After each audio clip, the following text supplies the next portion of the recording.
Welcome back, everybody. It's time for the second half. Please put your hands together for me, Justin Moore.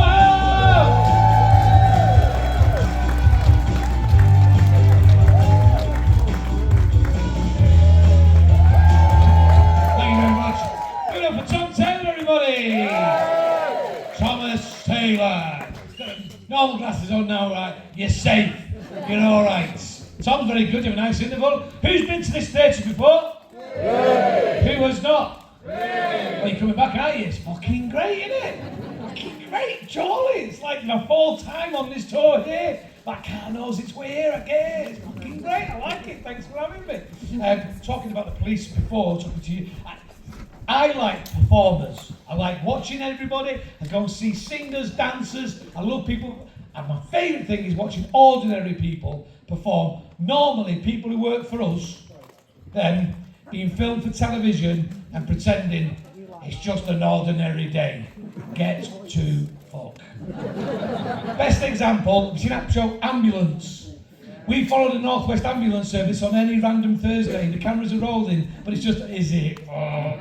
Any other Thursday, that call centre in Warrington would not be looking like RuPaul's Drag Race. Any other Thursday, they're in trackies, vaping, pot noodles down there, 999, what's your emergency? Here you go, I'm on my dinner. Right. Cameras are on, fucking hell. Big Herman Trudel ashes, them dead long nails, can't type postcodes, ambulances going to the wrong place, lip filler. Mama, what?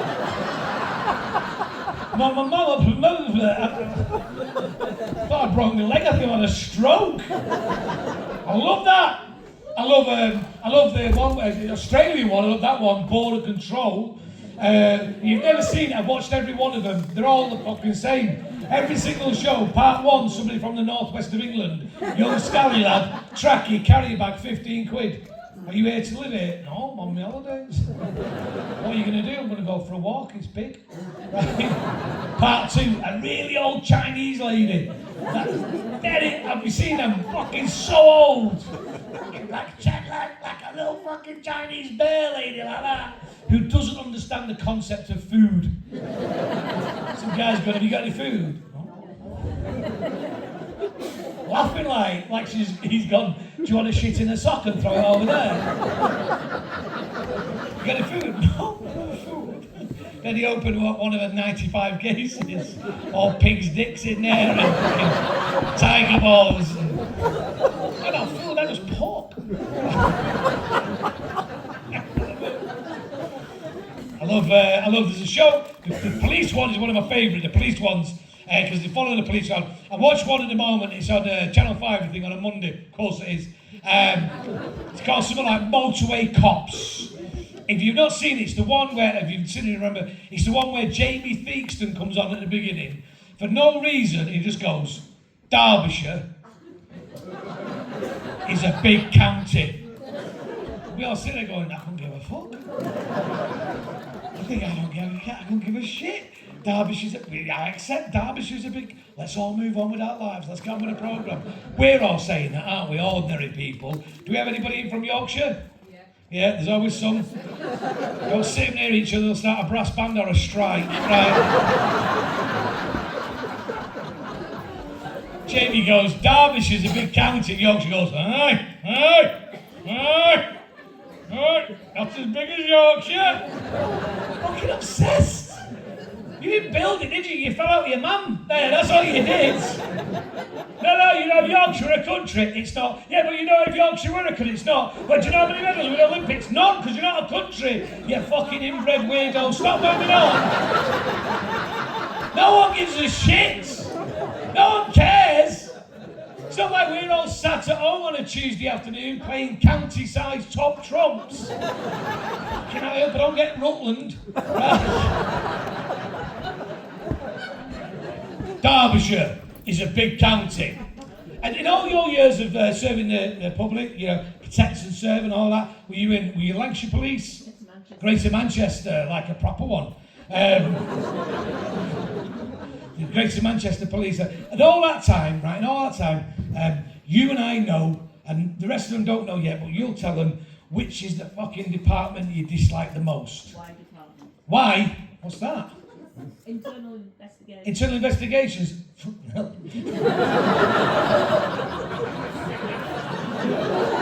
line of duty here, no wonder she's retired. Fucking H. Organised crime, that's why Salford are in, just keeping an eye on you. Yeah, that's it. I don't mean the department, I mean traffic. Fucking hate traffic. And you know why? Because they're bellend.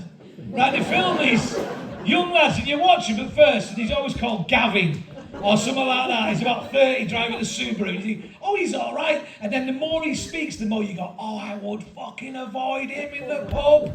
Now, he ticks all the boxes of all the things that give most people the ick. Now, you might have one of these in your life. If you've got all of them, you're a fucking danger. Do you know what I'm talking about? The guy, oh, fucking right, Six Nations is back. What? Do you know what I mean? Jeans and shoe, fucking gilet. Gilets! Fucking, I've got a gilet on, not a quarter zip, fucking. Gilet, do you know what a gilet is? I thought Brexit meant Brexit, friends. It's a fucking body warmer. Fuck that French shit up. Gilet? What's wrong with your system where your arms are cold? Oh, in your body, you know. You know these blokes, don't you? Fucking love it, don't you? Bit of Farage. You know that kind of like, fucking love a flag. Love a flag in Charlie, don't you? Fucking love a flag in Charlie. Do you know, then when the flags came up last summer, the flags were everywhere. And they're painting them on the roundabouts and all that way. Do you know where they don't do that? North Wales. Very hard to get a dragon in moonlight. Just think, wouldn't it? If the English flag was more complicated, we wouldn't have it can't work out to be. Anyway, Gavin, he's a bit of a bellend, and he's driving the car down the road. The cameras are following him, and he's just pretending it's a normal day at work, isn't he? Cameras are following him, they're all recording, you know this sepia, all recording, and because he knows the cameras are there, he's following what he calls procedure, and we call the law. Same thing, but fucking we know what it means. And he's on the radio and he's giving it a full Oscar, Charlie, Foxtrot, Papa don't preach, Tango over to control, and he does the himself. Never used that before in control, going, what do you want, Gavin? I'm being filmed. Strictly come down, sing, Tango on cash. Basically, what he wants to say is, I've got some scallies here, I'm going to pull them over, get the gear off them, bring it back, split it with you. All right, nice weekend. But because he's following procedures, he has to go through the rigmarole of going through, so he ends up in this fucking car chase. Car crashes into a wall, doesn't it? Rolls over, smashes into an orphanage, 3 nuns are dead. Fucking scallies run off counting the balls. I don't know why they do that, don't they? Hands down the pants, counting the balls. 1, 2, 1. I got 2, yeah, 2. World's smallest abacus. 1, 2. Big what horse bewitch. 1, 2. And at the end, Jamie goes, they got a conditional discharge. You think, what's the fucking point? Fucking these bastards. Don't actually do anything, this ticket. I want fucking bike crew, I want to see it in my paperwork. So they go, it's always that simmer every week, part 1. Part 2, it's the dawn raid. Now you know, and I know, the police fucking love a dawn, nothing to do with overtime. The police, operational, nothing to do with overtime. Because we know, you know, you've been in the police force a long time, there's a lot of the drug crisis at your door, mental health crisis at your door, the drug crisis, and I don't know if you know this, but a smackhead fucking loves an early start. So that's why, it's one of the side effects of heroin addiction, is the desire to get up early and do a bit of yoga, get your chakras aligned, journal a bit like that, bit of namaste, now I'm off to B&M Bargains to nick batteries. Right, that's so it's a good job the police are doing the dawn raid. Thank you for your work, all them early starts, time and fucking half. And they meet in the briefing room, aka the canteen. They're all in the briefing room, 5 o'clock, and it's all getting there. And they're all there. My 2 favourite characters in every one of these programmes, everyone's got the same one. The desk sergeant, the big guy, would love to go on the dawn raid, put that much fucking timber on, stab vest doesn't fit him anymore. It's open, isn't he? Like your uncle wearing a waistcoat at the end of a wedding. You know, your really grumpy uncle, tie around his head, bit pissed, wife's left him. All that's left is a band of gold. And the running ARG rope, lass, it's all a fucking facade. Ask your fucking auntie. He's there, he's desk sergeant, listen up! And then he brings her out. In your experience, every one of these briefings led by my favourite kind of human beings, the rock hard, fucking nails, squat, Lancastrian, fucking lesbian. She's there, isn't she? There's so many of them in the police all over the country. She said she was right, two things I'm interested in, crime and minge.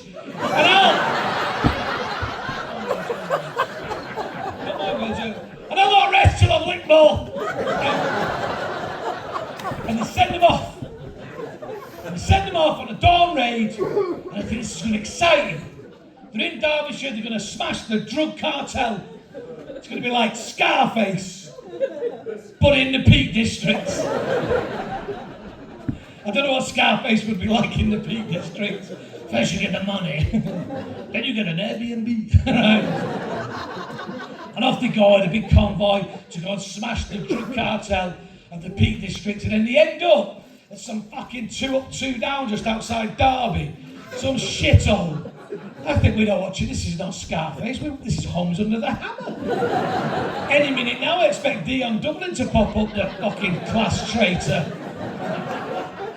Mental, that, isn't it? You're having a late breakfast and Dion Dublin, who used to be a footballer, man of the people, is fucking doing poverty porn. Fucking repo fucking TV. Oh look, here's Gavin, a retired firefighter from Barrow-in-Furness. He's 34. And now he doesn't do a job anymore. He's bought 5 of these houses for 15 pence at auction, spent 20 pence on them, and is now going to rent them out for £300 more than a mortgage would be to the people who can't get one. Welcome to late stage capitalism. Fucking hell, Dion! What the fuck are you doing, Dion? Mental! Smarmy pricks. Yeah, it's just I'm getting to the property game. My dad's got a few quid and, yeah, fucking get a job, you fucking yes. And then Dion's like, Dion doesn't, I think Dion doesn't understand the concept of this. He goes, well, look, we're at this house now, a lot of work to be done, and looks like the previous people left in a hurry, the kids' toys are here. They were evicted!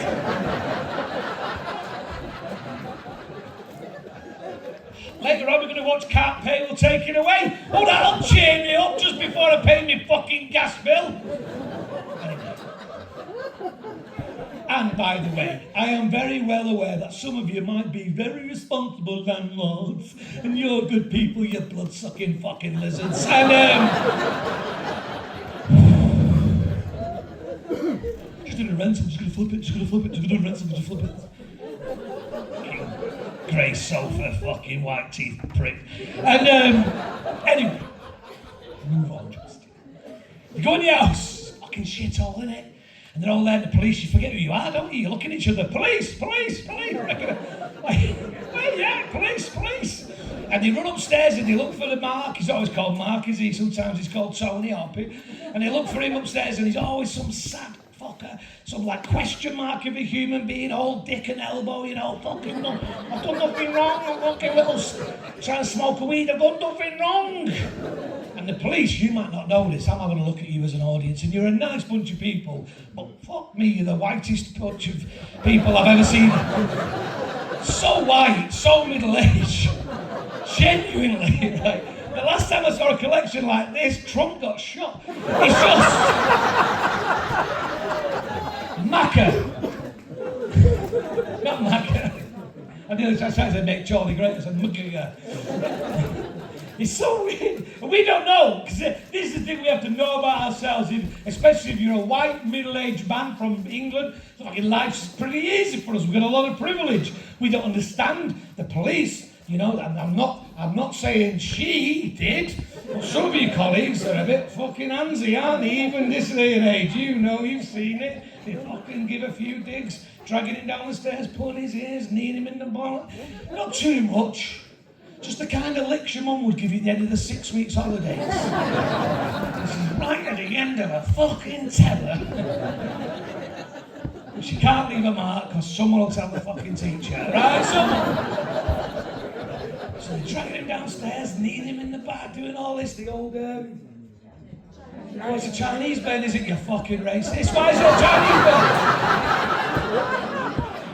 Why are we blaming like 3 billion people for form of torture?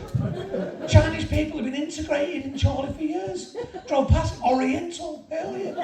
Some of you may go there, is your mate Ken, isn't he? Hand your chops to me over before you go. You're going to go, hang on a minute. Why do these lazy, racist stereotypes propagate? How do they spread? I tell you how.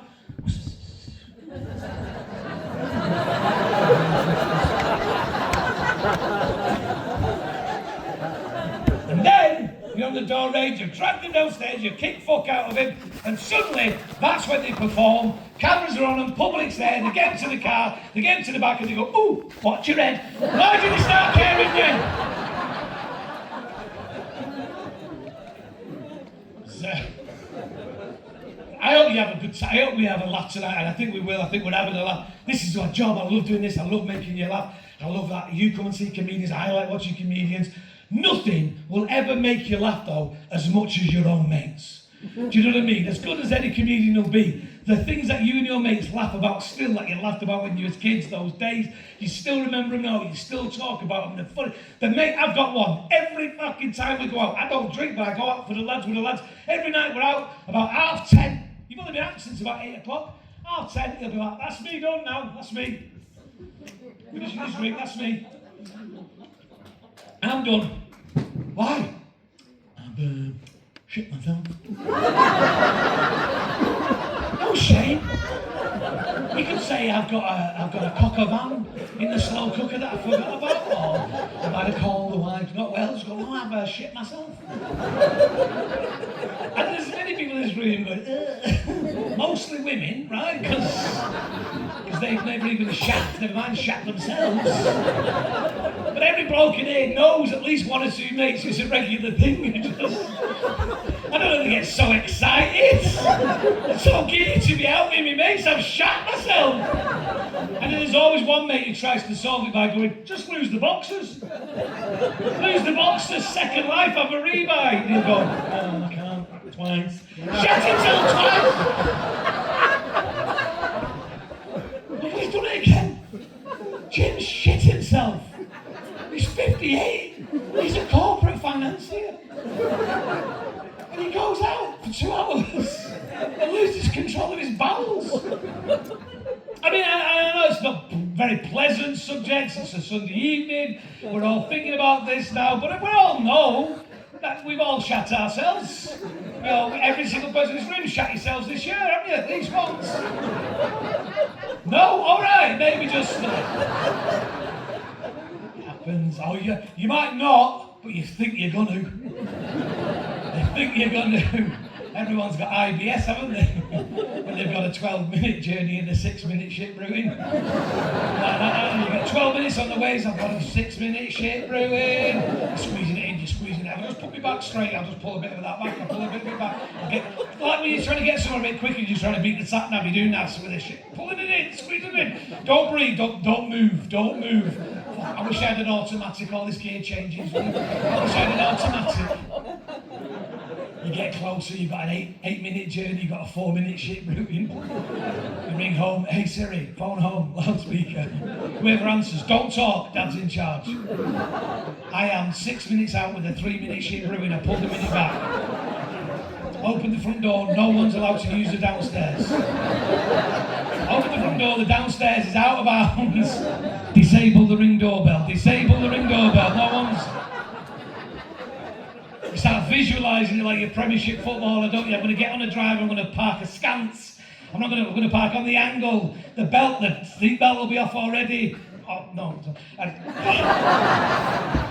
Your belt will be undone, you'll roll in the house like a commando, and you get there, when you make it, hallelujah, the best day of your life.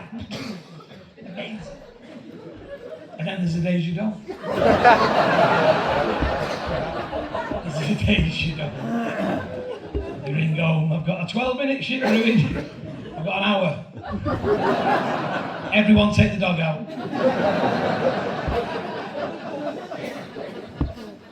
I was talking about this the other day, and me and my mates were talking about the funniest thing that's, loads of funny things happened at school. So, we've all got them.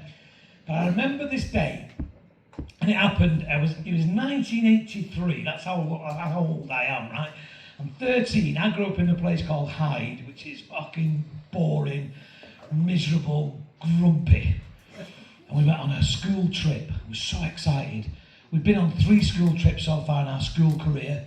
We've been up to a hill near where we lived to look at better places.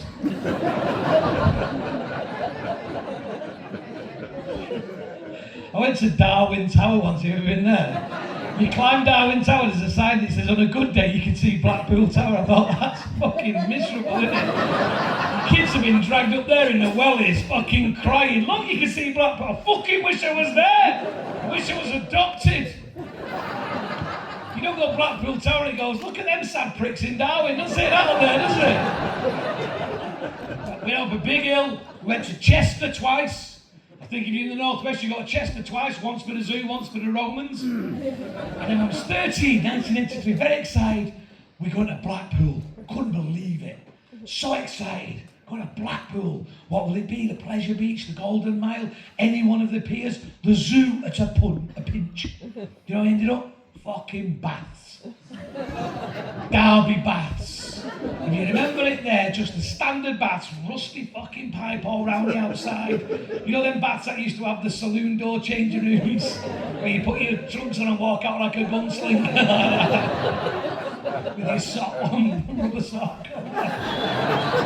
I think he was dead cool when he was dying. You know the baths where you have to go through a little bath first, like an amuse-bouche bath for your feet. But if your feet like it, the rest of you might like, oh, all right, I'll try it. I'm just saying, we had shit baths at home. The good thing is, this baths had the diving boards. Derby baths had diving boards. It had a springy, it had a 3 metre, a 5 metre, and a 10 metre. And we're so excited about it. As we get in there to Blackpool, our teacher, Mr. Townsend, a Scouser, but all right. You know what I mean by that, don't you? He goes, right. None of you are allowed to go on the diving board. Fucking hell, I'm car sick. I fucking hate everybody on this bus. Can we just go up a hill and fucking throw ourselves off it? He goes, you're not even allowed to look at it. So we just swam in this boring swimming pool, and we weren't even allowed to look at it because he was fucking nails, because he was a teacher in 1983, and if you disobeyed him, he'd kick your fucking head in, right? He just, except one of us, one golden hero amongst our crowd. One of our mates, a lad called Mona Ulla, who'd come to our school when we were in 3rd year juniors, I think they call it year 5. We were like 9, he was comfortably 27. Right? Big, beautiful Bangladeshi fella. And he'd come to us from Sylhet because of war or famine or floods, he used to forget. And just joined our school. He used to leave early to pick his own kids up from infants, right? I remember cooking once for Mrs. Oliver. She went, this is how you chop a carrot, like that. And he went, no, miss. He worked in Rushhome. He fucking had a restaurant. He was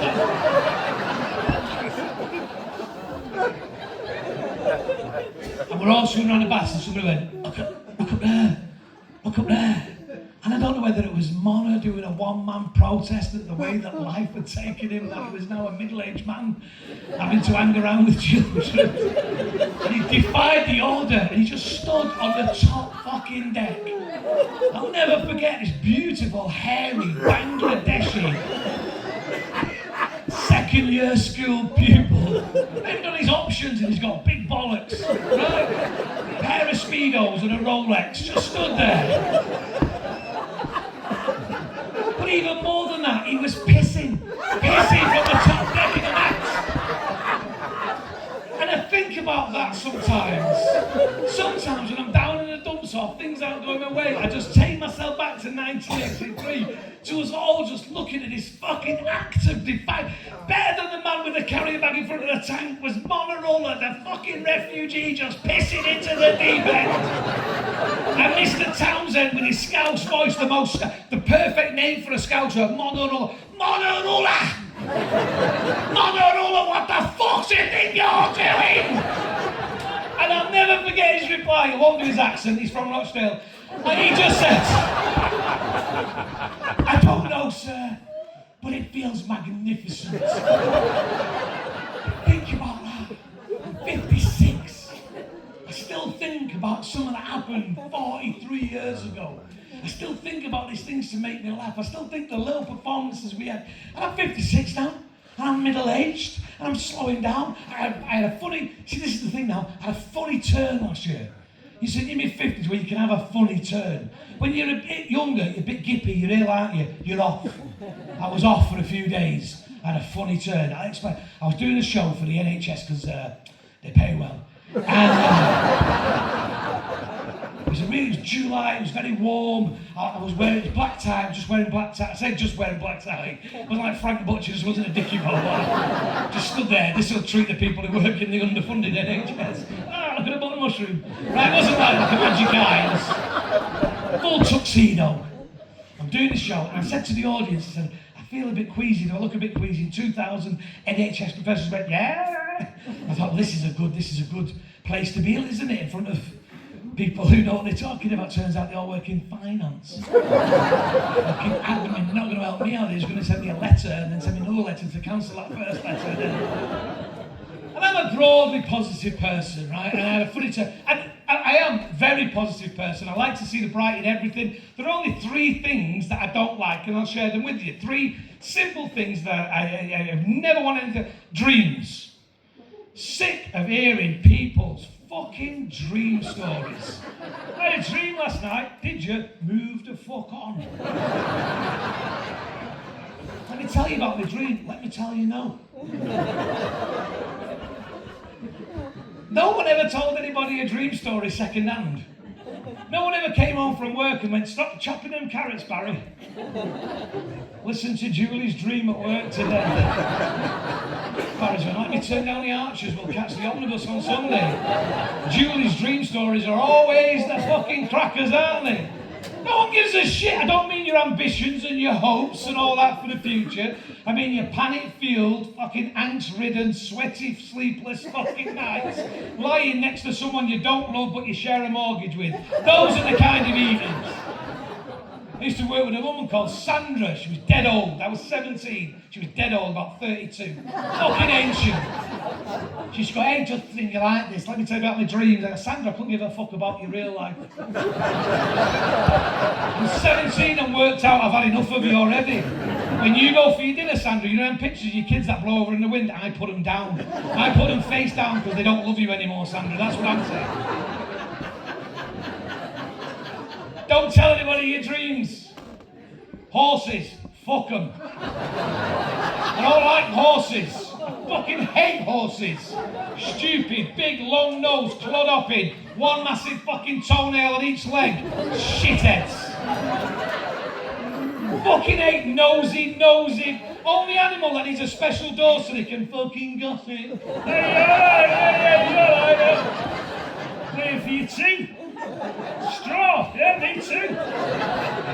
I have a sugar cube from my pudding. I hate them. Some of you might be horse people, I accept that. When I say horse people, you like the horse. I don't mean you're half man, half beast. Sat there like that. What does he know?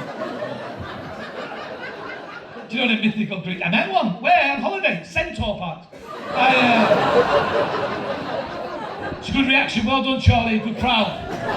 Good crowd, not to give you my flowers there, just to give you a, oh no. You were slightly disappointed, I get that, I like that, it's fine.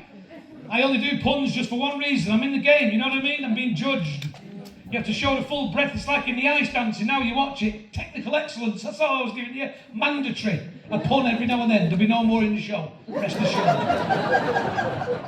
Some of you will know this, but I'll share it with you. You know that phrase, I could eat a horse? I fucking could, even though I'm a vegan. Many in the audience will know this already, some of you won't, and some of you disbelieve it like you wouldn't fucking believe. Vegan? You? How much hummus have you eaten? All of it. I get emails from Morocco, send some back, our people are starving, fatty. Dreams, horses, but they pale into insignificance to the third and final triumvirate of terror. Feet. Minging fucking feet. No one's feet should ever be shown to somebody else as long as you fucking live. And some of you walk around with this misguided notion, I've got nice feet, man. My husband likes mine. He's having an affair. He's just saying that just to keep you off the fucking sense. No one's got nice feet. We're not in Saint-Tropez. We're not in Malibu. No one's going, oh, look at these. No, you live in fucking Chorley. Chorley feet, that's what you've got. Three-toed, fucking hammer-toed. Hobbit, gnarly, fucking 18 layers of skin rolling round them. Fucking gripping fucking toes. Toes that you can do the knitting with, that's what you've got, crochet toes. Big sweaty fuck. And quite rightly, they're in up boots for 9 months of the year. Growing, like rhubarb, forcing it. And then about March, April, I get these ready for summer now. Gonna get them ready. What are you gonna do? Flamethrower the air off the toes.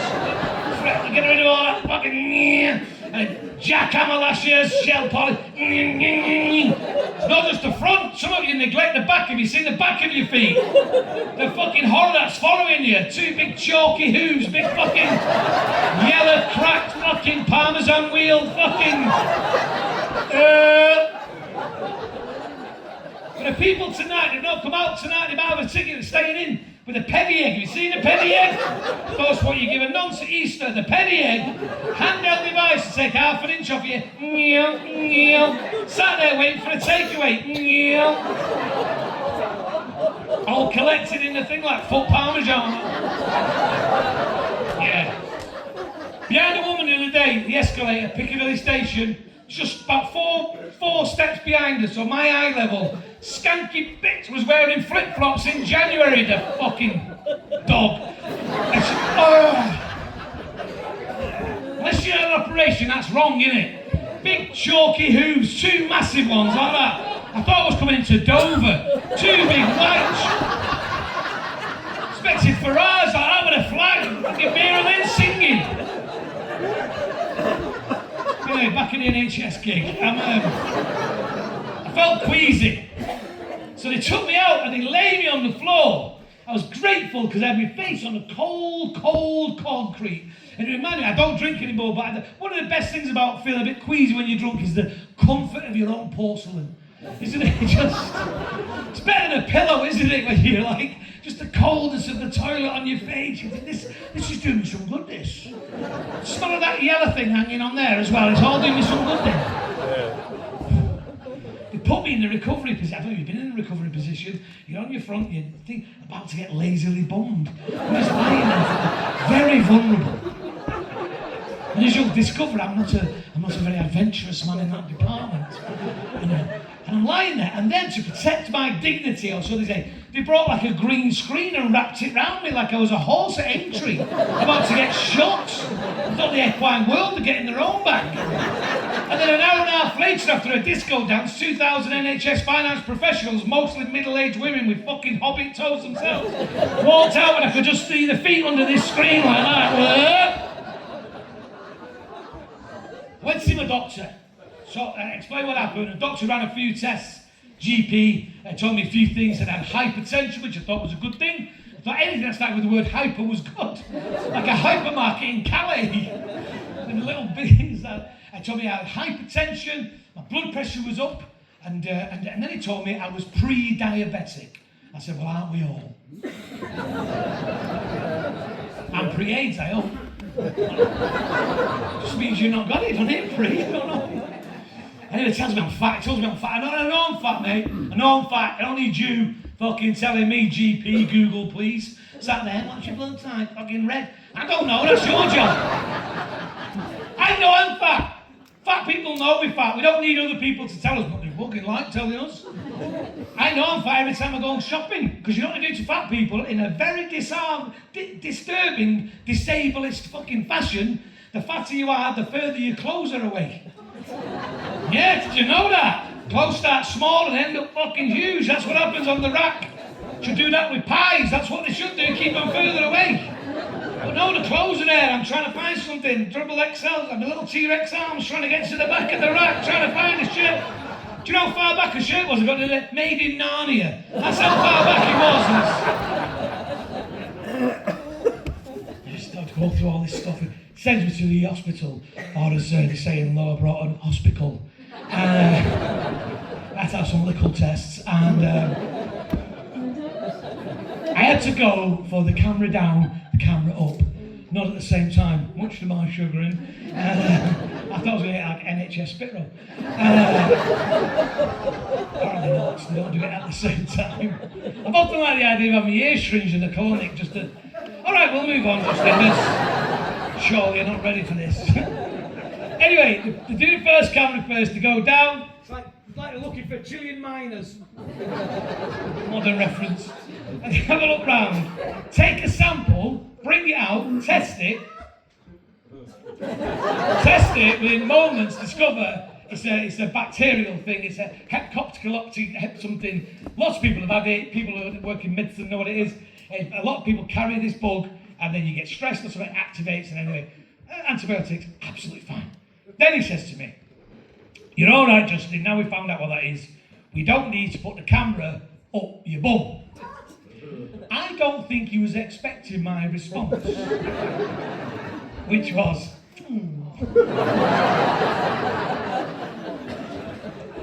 I'll be very honest with you, Charlie. I'd kind of been looking forward to it. I'd lived a very shameful life. I've never had anything up my own.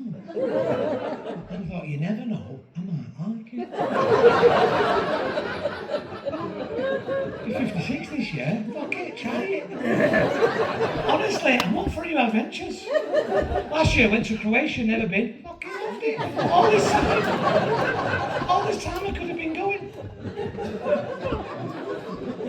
Never, honestly, I say this to people, never had anything. Well, once. Let me explain before. No. Once, I was 7. Let me explain again. It was myself. Let me explain. I've been playing out. Do you remember that? Playing out. Kids don't do it anymore. Playing out, right? Been playing out on my bike, and I've been out all day because that's the rule. If you go out in the morning, you're an orphan till 10, and you go out, and I came back in, and I'm covered in bruises, scratches. I'd fallen off my bike. And you remember in the 70s and 80s, different world. We didn't have plasters or Savlon or Love. We just had, to cure you, you would have a Dettol bath. Fucking bath. With low disinfectant. You think about it now, you're fucking mad. Innit? Dettol. My mum forgot once we ran out, she put thin bleach in. Right?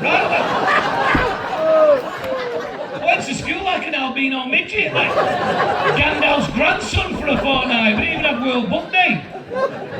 Anyway, I'm having this bath, and my mind wanders, as I explained, ADHD. My mind wanders, and I got to a place where I thought, I wonder if I can get my thumb up my bum.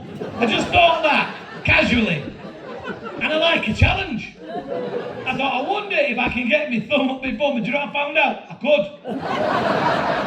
And then I found out I couldn't get it out. My bum got my thumb and went, thank you very much, and I learned that back. Fun fact, my bum used to speak like me. Now, you gotta learn that back. It's clinging on like a Staffordshire Bull Terrier, you know, like kind of stuff you get somebody who won't let go of it. The arse, you gotta learn that back. I was going, please let me have it back. I'm 7. I can't live like this. And worse than that, I was facing a tap end. I was in all sorts of danger. Even like a staffy grabs on like that, doesn't let go. The advice from a vet is to hit it on the nose and then get you angry staffy, or throw water over it, angry slippy. They tell you, you know, ironically as well, if it's locked onto you like that, a Staffordshire Bull Terrier, the advice is to stick a finger up its arse. Why do you think he's biting me in the first place? So I'm in the bath, right? I'm 7 years old, bruised, crazed, embarrassed, aroused. Thumb on my bum. Mum's downstairs. My mum's downstairs. At the time, I lived with my mum and my brother. We didn't have a dad then. We had one before. We had one after. Different story.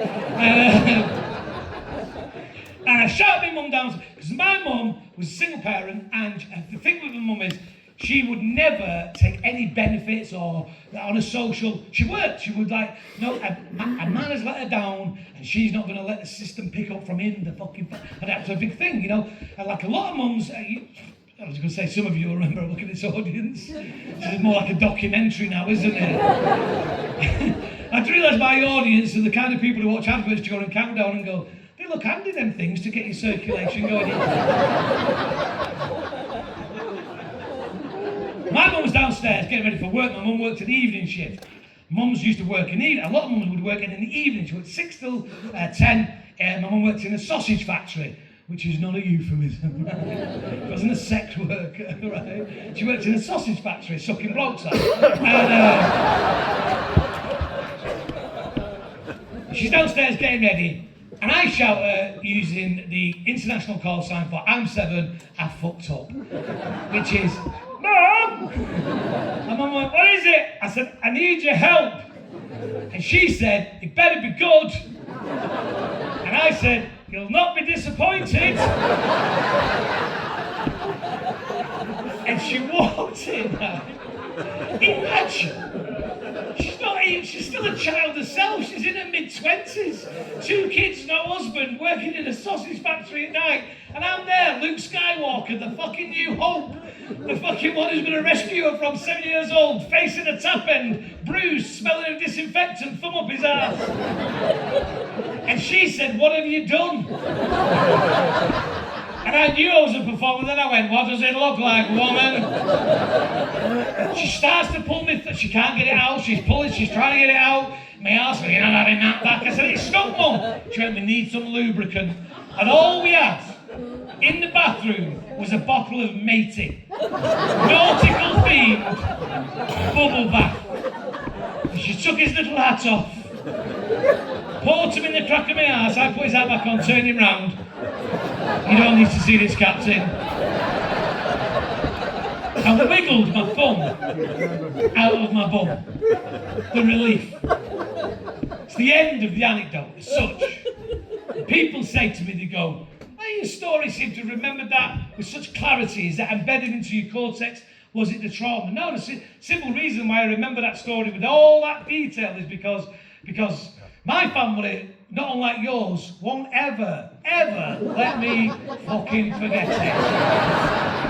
We are getting on for nigh on 50 years. 5 decades of the family, every wedding, christening, birthday party. Here he is, you alright? Every time. How's your matey? Hey! Last year, Uncle John's funeral, his brother Martin. Uncle John's in the casket outside the crib. How did you get here? I knew where we were going.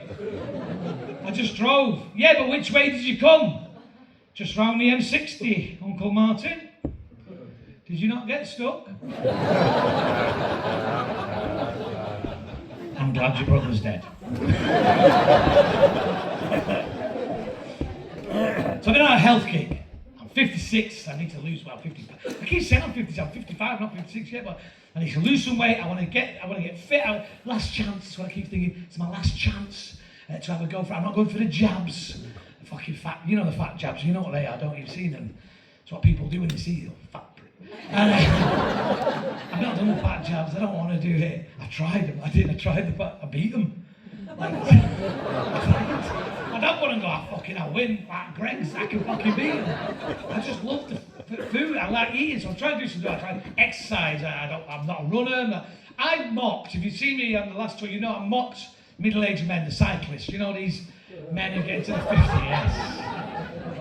Fucking lycra pricks. Fucking grotesque oil painting of man. Just fucking weird, skin. skinny fucking. So I bought a bike. And I told his weight. I've lost some weight. I've lost 15 kilos, right? Yes, thank you. Well, I say it's 15, 6. I say 6. It's I start Monday. Well, that's tomorrow. It's Monday. I bought this bike and to try and lose some weight, to try and do some exercise. It's an electric bike. I bought an electric bike. It's not cheating. It's assisted. All right, fucking lawyer. I bought an electric bike. I bought £4,000. I know. And I didn't pay for it myself. I clowned it. That's something you do. You know what clown is? Little pink, little online loan shark. You're buying a bike, the algorithm goes, he ain't got £4,000 for a bike. Alright mate, I'm Klarna, I'll get it for you. I mean, mate, no, you're alright, you'll be working hard, get that bike, walk with it. You get the bike next day, Klarna turns up at your house, mum's having a cup of tea. It's his bike now, it's Klarna. It's lovely, Mrs. Morris. Any chance of a biscuit? And she goes, yeah, I'll go and get you one. And Klarna goes, the money starts tomorrow, dickhead. Don't fuck me about. So I've got this electric bike, and the dream was I would take my dog on adventures. I've got a beautiful dog, Cocker Spaniel, beautiful. People ask me, is she working or a show cocker? They're obsessed. Is she working or a show cocker? I do not know, and I'm not Googling that again. She's I got her from, I rescued her. Because I'm a good guy and dogs are £4,000. And you're not allowed to clown them. I got her from the dog stop Merseyside. I don't know if any scouts in there, any of our Liverpool friends in. It's the dog trust in Highton. You know it, don't you? Rough part of Liverpool, isn't it, mate? It's a rough part. I mean, well, that's like describing an area of the ocean as damp. But I mean, there's a dog on the door. There's a guard dog on the dog pile, and that fucked me up. I don't know if stopping dogs coming in, dogs going out. I don't know which way it's working. Border control. I don't know if it's ICE or fucking customs. I don't know. Just their massive dog, half Alsatian, half on remand from Walton. Fucking huge. Fought up on the fence doing his nails like Steve McQueen. Very corrupt. What do you want, you man prick? I said, I've come to rescue a dog. You can have any of the gingers. So I've got this little ginger Cocker Spaniel. We learned a lot. We found, tell you all the backstory once you signed up. She came from a puppy smuggling gang, that's what they told us. It's very nice. So my mate said, oh, it's amazing, isn't it? So what he goes, it's amazing what they can do, isn't it? What they can train them to do.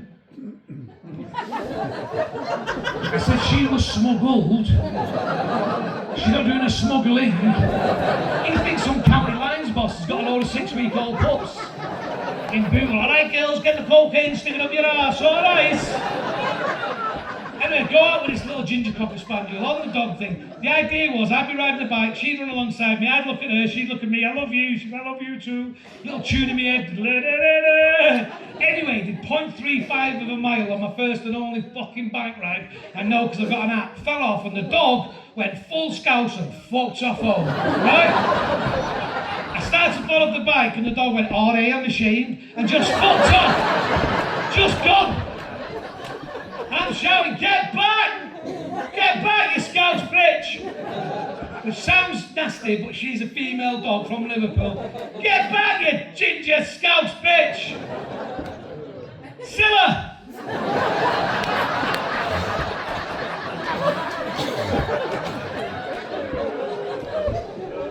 Silla back! No! I gave you the warning about tongues, no! Anyway, surprise, surprise, she didn't. Oh no! Gone! Gone, she's fucking gone! And I don't know if you've fallen off a bike in your 50s, it takes time. When you're a kid, it's a laugh. You fall off a bike, you straighten yourself, Dettol bath, thumb up your ass, get an anecdote. In your 50s, it's in installments. My life was running through me. I decided to make a plea to God. I'll start to journal, become like that fucking tantric yoga.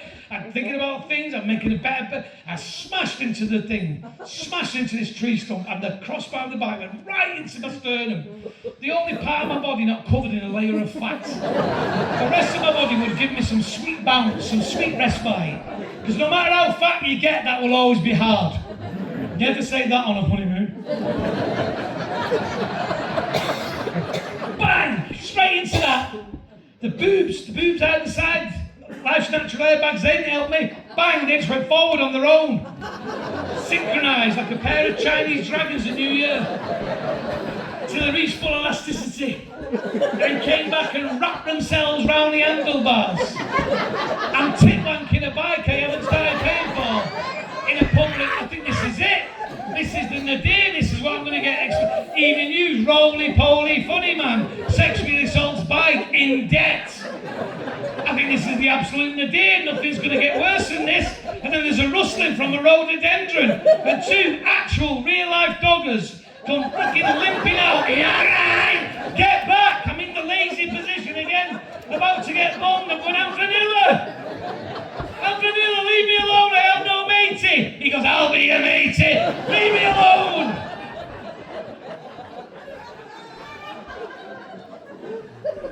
Let's phone home. Let's phone home and speak to the woman I live with. It's the easiest way of describing her, because if I say girlfriend, you all go, oh. She's my age, we're not married. If I say partner, you think we run a light engineering firm in Coppell. Right? I said to her, I never thought I'd say in my middle age.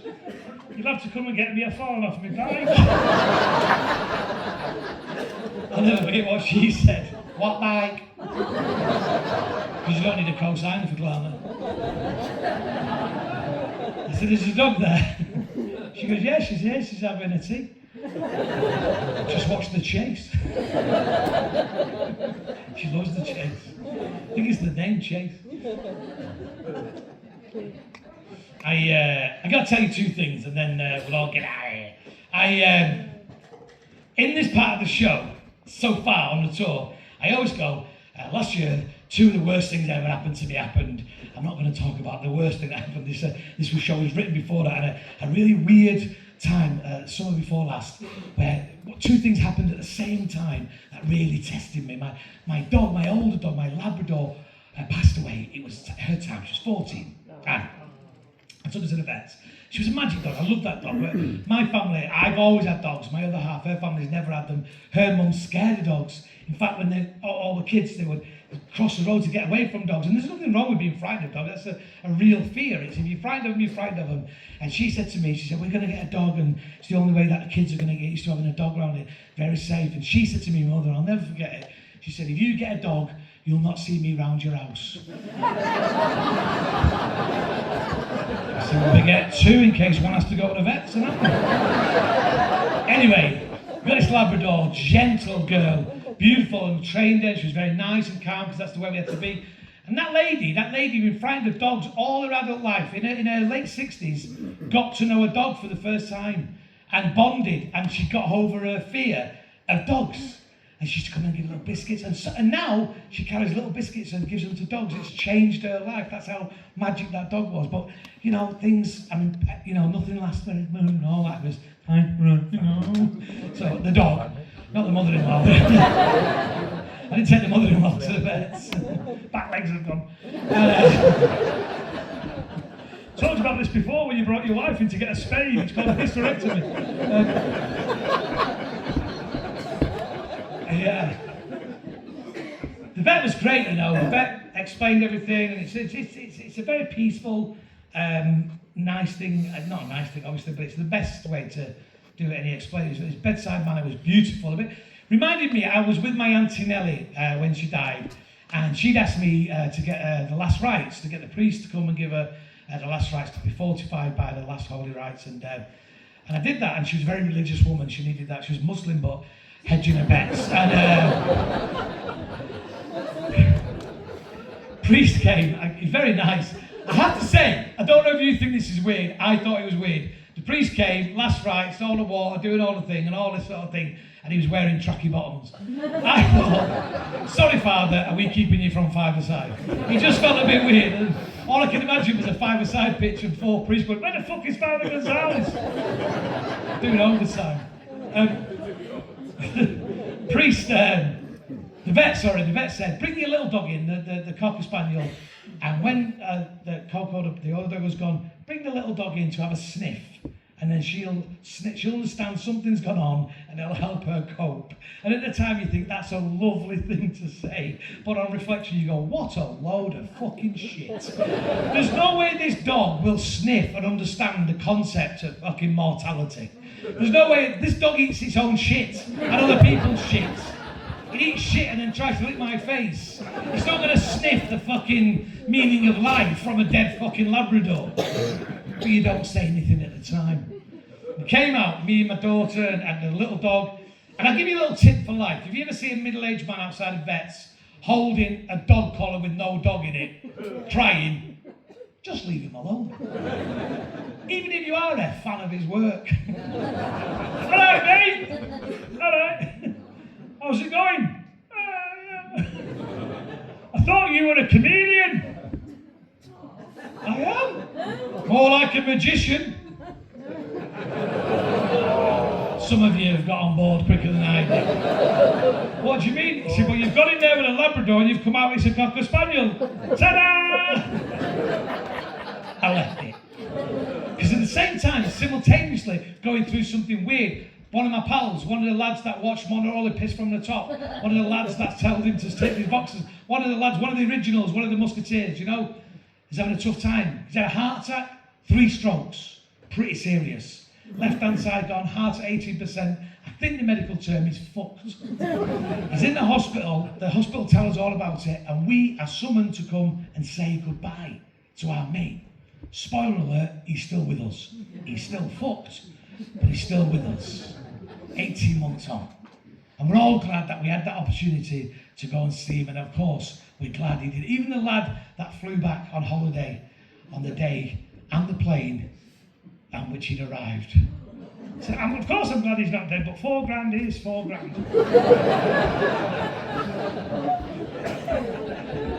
I thought, I hope he clowned at it. And all this time, my mate's in the hospital, and something I realised, so casually and eventually, is that we and my pals have known each other for so long that our conversations are so casually personal. They're so entwined with each other. We have such a good thing. And I speak, by the way, to men in this room, because women are much better at this sort of thing, and men struggle with the concept of this sometimes. That this bond you have with your friends that you've had for 20 or 30 or whatever years, that's clouded with talk of football and fucking other stuff, and when you're on holiday you can't wait to see him again and all that sort of stuff, and you don't know what it's a simple thing. It's love. And it's okay to love your pals. And you know what? Sometimes it's more than okay to tell them. Just fucking tell them. Because our mate's in there, and I was so proud of the love that shone through. Our WhatsApp group improved immeasurably. We started putting kisses at the end of texts. And no one sent a Brokeback Mountain gif in return. We became better people. We did that thing that men are supposed to do, but we very rarely do, is we started talking about our mental health. And we've all been on course where, you know, some fucker in a lanyard, nosy bitch, has been asking us, how's your mental health? It's all right. But we started doing it. We started asking in a clumsy, you know, how's your mental health? It's fine. How was yours? At least it gets the conversation going. And everyone steps up. A chef mate of ours cooks for the family. Another lad's driving people around. He's a taxi driver who connects us with that. Another lad's doing all the finances. In the midst of all this, I think to myself, well, what do I bring? I'm a performer. I'm a clown.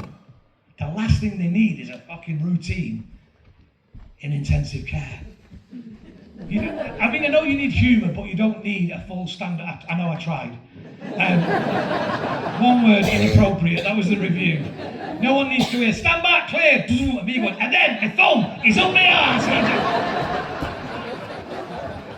So I think to myself, as a performer, what am I going to do? This is like, I felt so inadequate. I felt so weird about the entire situation. And then I realised, you know what I do? I make him laugh. Because that's what I've been doing all my life. I've been making him laugh, whether it's in Derby baths, or seeing our mate waddle home. Whatever it is, I'm a performer, I'll make him laugh. And I'll make him laugh one more time, even if it's kills me. So I got hold of his hand. He's podgy, pint swilling, pie holding, his own fucking fault why he's had the heart attack and 3 strokes out. There's no point lying about it.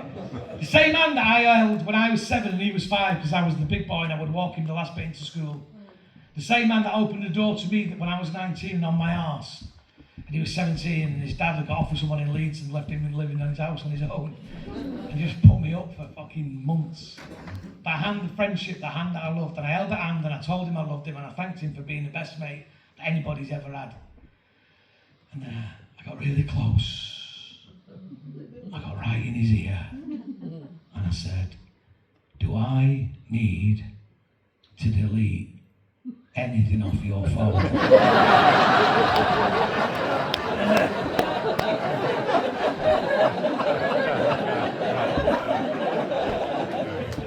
I don't care who you are, we've all got stuff on our phone. But if you die tonight, you won't want your nana to see. But I'll tell you what the power of a guilty male conscience is. 3 strokes, left hand side gone, heart at 18%. He just jerks his head and went, in the truck! I got his phone and now he's gone to sleep with all his searching of it. And I didn't know his passcode. I couldn't open his phone. So I had to use Face ID. But he's had 3 strokes. The kid was like a Salvador Dali be done in the microwave. So that's why when his wife walked in, she went, what are you doing? I'm holding up his eyebrow and his lip to try and save her embarrassment. Thank you very much, everybody. You've been a great audience. I'm so glad I was here tonight.